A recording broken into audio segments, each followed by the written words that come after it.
Hi, it's me. I'm Sam, and this is my channel. You may also know me now as Rengoku, and this is my first video now on my YouTube channel, so shout out to you guys for being here. This video is going to be a vlog of a backpacking trip I did earlier this summer, as well as a mix of random historical facts that I found interesting, and basically I had a bunch of questions from my journey exploring, and I did a little research to figure out the answers to them, and I'm going to share them all with you. Before we start, I will say that I am very early on in transitioning, so if my voice or appearance changes between clips, that's why I'm figuring a lot of things out right now. And yeah, enjoy. Okay, this is the first clip of my vlog for the summer, my summer trip to Europe. And right now we are in O'Hare Airport. I found a random little corner while walking around because I had extra time, of course. And so with extra time, I naturally go and wander. And yeah, here I am. So, okay, the most obscure place I found that's flying to is Decatur, Illinois. Never heard of it. And Mason City, where I don't know where that is. I think it's in Missouri, but I don't know. I'm accompanied with Eek, my labubu. Shout out Icky. And yeah, we're gonna fly to Munich soon. This is day 0 right now. When I land, will be day 1. It'll be a Thursday morning. So yeah, right now I'm just at the airport. I don't have my big backpack with me right now. It's checked, but you will see it. Don't worry. And yeah, I will see you when I'm in Munich. What's up, vlog? We're back. Okay, I am in Munich now, in München. I'm very tired. Update, we're outside the room. Within like the first half an hour of being in Munich, like the actual downtown, between going from the train station or where the bus dropped me off to the hostel, managed to lose my water bottle. But now it's back. Let's go. Let's go.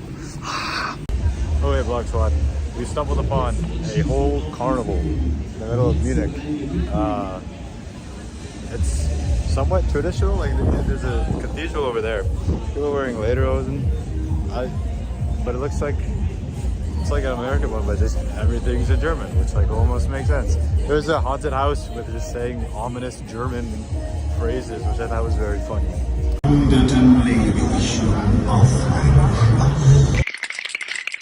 I just left the carnival. It's right there. And okay, this is like a big open area. There's a nice little park behind me. This is a very German thing, right? It's all normal. And then out of nowhere, there's just a freaking massive Colosseum with a 50-foot statue of a woman. Okay, boss, what? Hi, Vlog Squad. It's day 2 in Munich. Look at where I am. Look how pretty everything is. It's so cool. So the first country we're going to talk about today is Germany, and we're going to focus on Bavaria specifically. So I've understood that a lot of German stereotypes to the rest of the world, including, lederhosen, Oktoberfest, the very Umpapa kind of style, is Bavarian stereotype. And so Germans would say that's a Bavarian thing, while the rest of the world would say that's a German thing. I think it's kind of similar to how a lot of outside of America, people think that a lot of the stereotypes involve being a cowboy and stuff, but to an American, that's really just a Texas stereotype. It's kind of like that. And I was curious as to why this happens, right? And so from my research, I learned that after World War II, obviously Germany was controlled by a few different countries, including the US. And while Berlin, where I'm currently at, was split between these countries, the entirety of Germany was also split into these countries. And so the state of Bavaria, the south of Germany, was controlled by Americans. And so a lot of American soldiers learned the German culture. And when I was there, I could see this, right? People wearing lederhosen just around, people wearing their Bayern shirts on top and their lederhosen on the bottom. It was very cool to see. I saw a lot of beer halls and stuff. And I even went to a vintage store and I saw a whole rack of just lederhosen, which is pretty unique, I felt. And so American soldiers on the ground in Bavaria, in München, saw this and would have thought, okay, this is just what a German stereotype is. Eventually this snowballed, the media bought into it, tourism bought into it, and now that's kind of what we understand German stereotypes to be.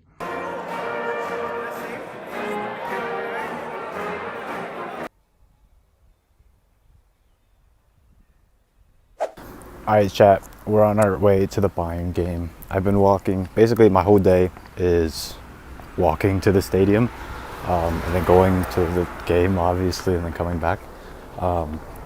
But yeah, I bought this ticket like a year ago in like September, but now it's aged really well because Bayern's about to win a title and lift the trophy, and it's Thomas Muller's last game. So, kind of a fire game to go to. It's the most expensive thing I've ever bought so far, but yeah, I miss English speakers very much. A random old person, like, I don't know, I was taking something out of my shoe or my sock, so it was like poking me. And this old couple just like started talking to me in German. I had no idea what they're saying, but still good. It's okay. Yeah.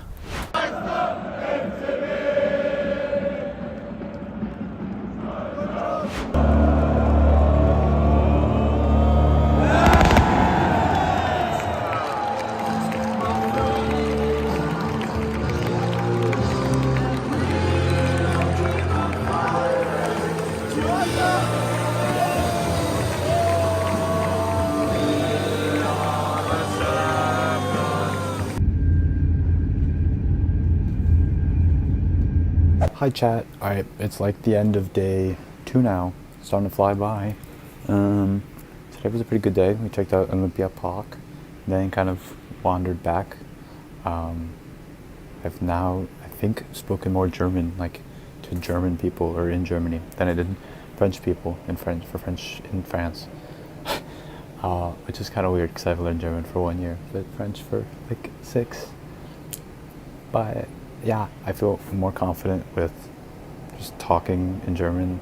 I don't get it all, but context clues, you get there. And Germans are nice. They'll just keep speaking German or throw in a little English to help you. They're not going to be like French people and just speak to you in English. Bro, I keep getting clocked as American. It's day 3 now, and we are in our second country. We're in Österreich, we're in Salzburg. We left Munich, obviously. And today's train day. So we're going from München to Graz, Österreich, and then there to Ljubljana. All I can say so far, I've been here for like 2 hours. So pretty. Now the trains, I like it. There's no Wi-Fi though, which is kind of ass, but whatever. Yeah. See you later. Next up, we have Austria and the Maibaum tree. So I saw this a few times on my train trips throughout Austria, and I was very curious as to what it is. So there are these very tall conifer trees that are often stripped and decorated and put up on the first day of May. And they're called Maibaums, which is May tree, because they're meant to celebrate May Day, and they're up the whole month of May. And so what they have roots all the way back to the Middle Ages. They were called witches' trees, and you strip the bark to ward away any potential witches that could come. And so there also became a kind of counter tradition of trying to steal another village's tree so the witch would then go there. And so it became a big embarrassment if your town got your tree stolen. What's going on, guys? Welcome back to my YouTube channel. Today we're here in Ljubljana. Okay, I think it's like day 5. I'm in a very touristy outfit, but I don't really care. Anyway, so yesterday we came on train from Munich to here to Ljubljana, and it's so lovely here. It's very quiet and peaceful. Not that many people here, which I like. Goal is to find some Luka Doncic Slovenian national team merch, because that's fine. And yeah, I also need to find flags. I didn't get one in Munich. And I want a Slovenian flag, because I don't have one. So those are my 2 touristy things I gotta do. With that, I'm just exploring. It's very pretty here. We're in a park. Yeah. A few moments later. Alright, I forgot to say this. I've been meaning to say this for a while. But whenever I speak in my head, I'm just like saying a mix of English with like random German and French words and phrases. And it's like kind of confusing my brain, but it's also kind of fire. But like it makes it a little hard to speak any of those languages. It's fine. Also now in Slovenia, so none of those languages matter except English, but you know. So yeah. Also randomly like whenever I default a language for saying sorry, I go to Doibichi, which is Manda. So that's, I can't do that because I can't just randomly start speaking Mandarin whilst in Europe. That's a little confusing, especially if I kept that previous conversation in English or German or whatever. So yeah, Sam linguistic journey. Hi chat, we are in the woods of Ljubljana. Today we are exploring while giving cunty shaggy, because why not? I may have walked way too long in the woods before this, and like a few hours ago got very dehydrated and very hungry. But I went to a supermarket that I went to yesterday. I was able to find it again, and it was very good. I got some good Slovenian stuff here. Good editing. And that was really nice. And then now I'm back on my way back. What's up, Vlog Squad? It is currently like 4:40 a.m. in Ljubljana. We're about to go on a bus to Croatia. For Slovenia, I didn't really have a specific question, but I had a broad question for Europe at whole. And that was this obsession of candy flavor of banana and chocolate combined. This is not really a common flavor palette in the cultural canon of food in North America, but I noticed it a lot here, including when I got here in Slovenia. So this is Bananko. It's a little candy, like I said, of a chocolate covered banana flavored thing. And if you know anything about food history, it's usually kind of murky. A lot of countries kind of claim to be the originator of whatever food it is, and that's the case here. So there's some roots tying back to Japan being the first country to really combine chocolate and bananas, but it's in Europe where this candy thing really became popular. So Bananko specifically started in Croatia and then has grown throughout Europe.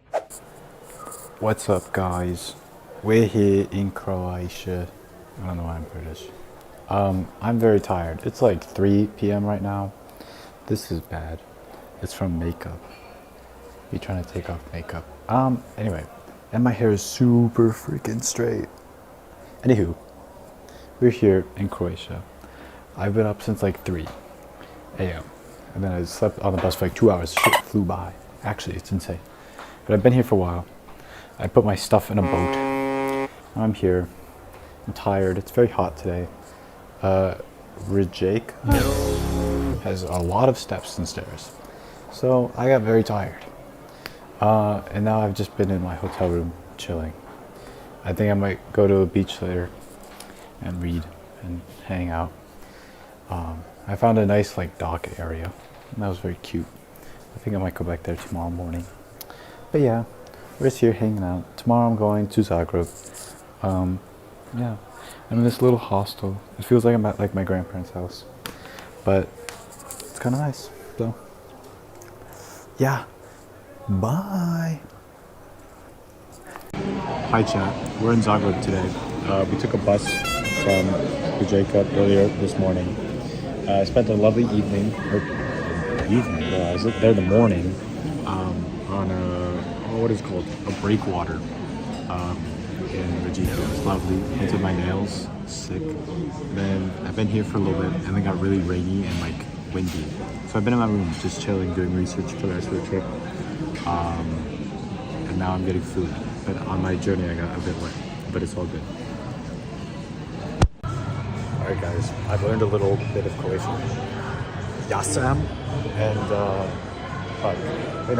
Jasam, Sam, and Samja, I think.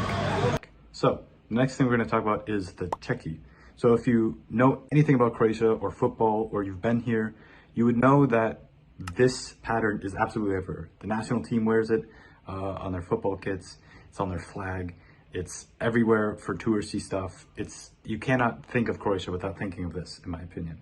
And so I was really curious as to the history of it. Why is this symbol of this country? Where did it come from? Why?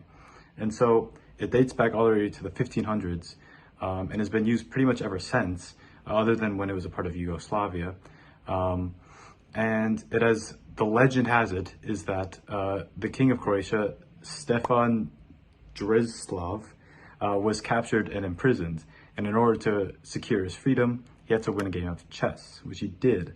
He won it 3 times and then incorporated it into his coat of arms, which features a few other things, including a few other locations in what is now Croatia, including Dalmatia, which is where Dalmatian dogs are from and get their name.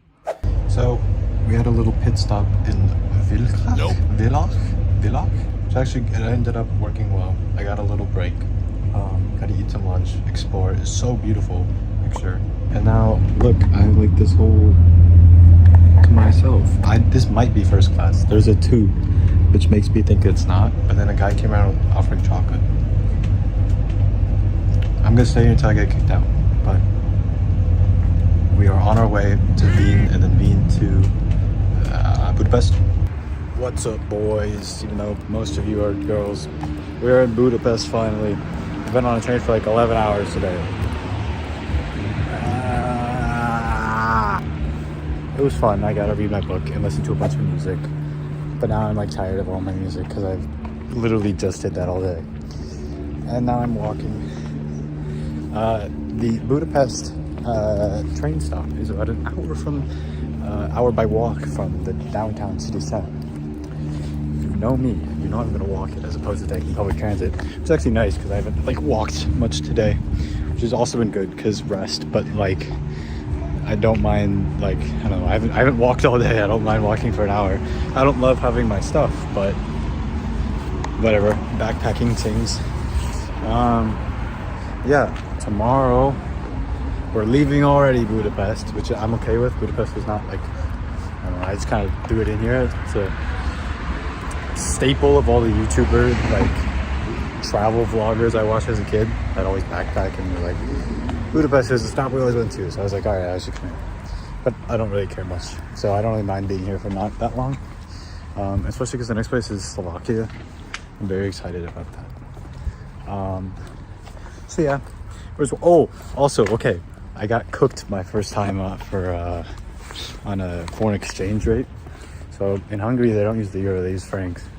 And so Hungary's economy is not great, I can tell, because their currency is like 1 franc is like 0.0028 US cents or dollars, which is like nothing. So everything here is like 4,000 for something that's a couple dollars or something. Like, I have no real scale of it.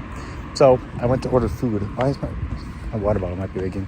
I went to order food at this place, at like a noodle place, and each ingredient ended up being like $1.50 per thing for like edamame or like sesame seeds. Like, what are we doing? Why is it that expensive? But whatever, it's fine. So I spent $18 on a meal, which is like too much for me, but it's okay. I don't actually care. It was good. It was like real food, so that's fine. And it's kind of a funny story now. But yeah, I'm not good at this kind of exchange rate. I got euros down pretty good, but then I got CAD from when I lived there, but not Hungarian francs. So let me be frank. All right, I don't know how I'm ending this. I learned that Hungary has an interesting history with Central Asia, and that they're not like a lot of their Central or Eastern European neighbors in their history. They're not really European. They don't have a Slavic or Germanic language. In fact, most linguists would argue that it's closer to Turkish than anything else. And I could see this. When I was there, I saw this sign at a train stop that looked vaguely Central Asian-y in terms of the language and composition of the sentence, or the word rather. And so I was curious about this. I saw a few other posts about it of like that Hungarian has a history of Central Asia, and I was very confused as to why this little exclave would exist. And so it comes from the Hun Empire that would have come from Central Asia into Europe many a year ago, and had a strong presence in what is now Hungary. There's Attila, who was a person who many Hungarians believe they're a direct descendant of. And yeah, that's also where the name Hungary comes from, the Hungary. Okay, chat. We're here in Budapest exploring for only like 2 hours, which is okay. I was only looking for like one thing, which is the one famous building here. It's right there. And a grocery store. So I found that. I'm gonna go up close to it. But I also found something else. It's Ronald Reagan, everyone's favorite president. He did so many great things for my country. Oh, brother, this guy stinks! What's up, boys? We're in Wien. It's so pretty. Wow. I was walking past the street and I saw a bunch of what are they called? Consulates? Is that the, I don't know if that's the building. Whatever. Embassies, whatever. I saw a San Marino one. I've never seen that. Also, the other day in Budapest, I saw a Vatican one. I think that's probably the coolest one I've seen. But yeah, we have our stuff today. We have to backpack for like 3 hours with our shit. It's okay though. And then we'll end up in Prague tonight. So we have like 4 days left of our trip. So we are in Czechia. I'm on a random tree in a park. So lovely. Yeah, today we are just exploring around, finding random stuff. Found the Danube, I think. Then tomorrow I have a few more actual stuff planned. Like there's a cat cafe that I'm excited about. And then I'll probably find some place to thrift and look for footy kits. But yeah, like Prague so far, very cool.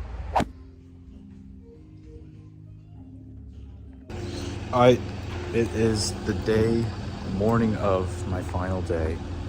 Very sad. We're here in Prague on our way to Warsaw. We have a Vangeli Surmer concert tonight. Let's freaking go. Yeah, it's early in the morning. I woke up early to watch basketball and then I have an early train. So it works out nice. There's like no one here, which is actually very nice. Prague has been by far the most touristy place. There's so many freaking tourists, bro. Oh my god. Very annoying to walk through. But now there's like no one here because it's like 6 a.m., 5 a.m. So 6 a.m. So that's nice. So Slovakia, I was curious to learn about Kumo the sewer worker, and I was curious as to what is the history behind it. So essentially he was made in the 1990s to kind of spruce up the otherwise boring communist architecture of the time.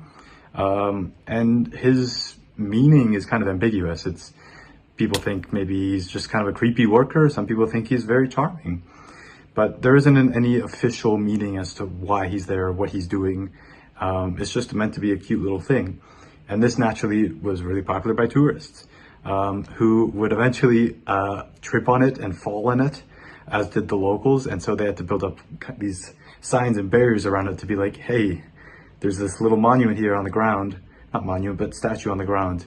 Don't trip over it, because too many people kept tripping over it.